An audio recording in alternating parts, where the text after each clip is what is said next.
Think about employer-employee relationship. Most times employees don't want to take their employers to court because, oh, this will give me work, it's going to look somehow, what if my name circulates out there that, oh, I'm somebody who takes their employer to court. You can take them to ADR instead. Hi everyone, welcome back to another episode of answering your ADR questions, and I'll be answering this question on the screen. Basically, the question is asking, what if ADR fails and I still go to court?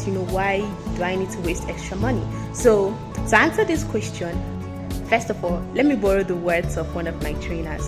ADR doesn't fail, because ADR is not just about getting an agreement at the end of the day. There are so many things that you can get from ADR even if you don't reach that final agreement, and I'm going to list some for you.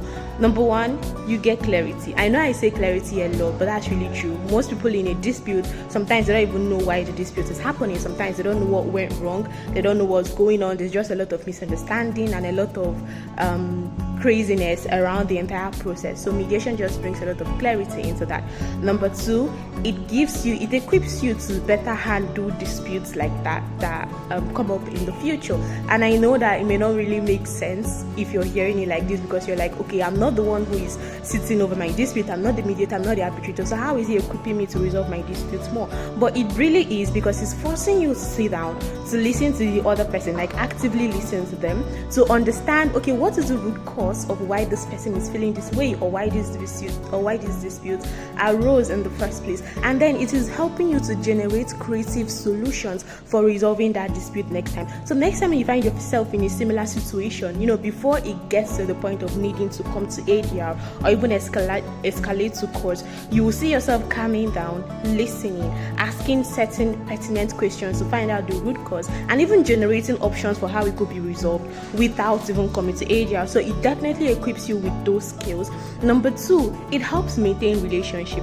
Yes, that is very true, because most times when you go to court, there's just this stigma around, why did you take me to court? Of all places, you took me to court. So there's just that stigma attached to it. So when you go to ADR, it saves you face, it saves you confidentiality, it protects that relationship, because that person is like, okay, you brought me to ADR, you didn't take me to court, my name is not out there circulating, and that is an added advantage. And you may not see it in the heat of the dispute, but you're definitely going to see it after the entire thing dies down. And to illustrate to you how big the confidentiality of the ADR process is, think about employer-employee relationship. Most times employees don't want to take their employers to court because, oh, this will give me work, it's going to look somehow, what if my name circulates out there that, oh, I'm somebody who takes their employer to court. You can take them to ADR instead and have your dispute resolved, and get your compensation or just lay your complaints without needing to go the litigation route. So there's no need for you to sit and just suffer injustice and prejudice just because you don't want to go to court.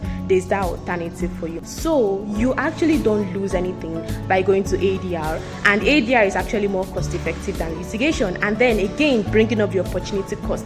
When you think about the amount of time you're going to spend in court and how much you're going to be spending per each time for that amount of time, if you do the balance, then you're going to see that you're actually not wasting money and you're gaining so much more than you probably would have if you had gone to litigation. And just to put this out there, if you say you don't want to resolve via ADR, you would not resolve, because ultimately we cannot force you, except in arbitration where you get a binding award. But in mediation we cannot force you, so it's really in your hands. So if you go to the process and you're like, oh, I'm not going to resolve this dispute, I want to see the worst this person can do and then take them to court, you're the person bringing the additional cost to yourself, not ADR being expensive. So just to add that there, I hope this really gives clarity to your question, and I hope you see that whether you get a resolution or not in ADR, there are so many benefits you're walking away with. That's what makes it just so beautiful. Thank you very much. See you in the next episode. My name is God's Love of War, and I am a qualified mediator and a lawyer. And next time we're going to be answering this question on the screen. See you in the next episode. Bye bye.